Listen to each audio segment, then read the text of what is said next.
الرحمن الرحیم۔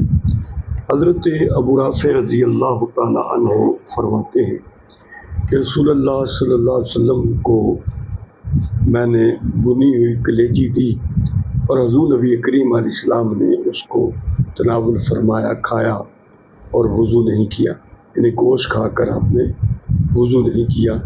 یہ بخاری مسلم کی روایت ہے۔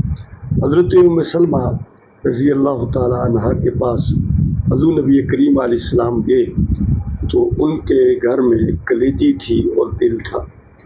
حضور نبی کریم علیہ السلام نے فرمایا اگر یہ کلیجی ہمارے لیے پکا دی جائے تو اچھا ہوگا۔ تو حضرت ام سلمہ فرماتی ہیں کہ ہم نے اس کلیجی کو پکایا اور حضور نبی کریم علیہ السلام نے اس کو تناول فرمایا۔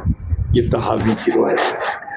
دارقطنی میں یہ روایت موجود ہے کہ نبی کریم صلی اللہ علیہ وسلم جب قربانی کا جانور ہوتا تو حضور نبی کریم علیہ السلام قربانی کے جانور کی جو اولین پہلے چیز تناول کرتے وہ اس کی کلیجی ہوتی تھی۔ جیسے ہمارے ہاں بھی ہے کہ ہمارے ہاں بھی جو جانور ذبح کیا جاتا ہے تو اس کی جو سب سے پہلے چیز پکائی جاتی ہے وہ کلیجی ہوتی ہے۔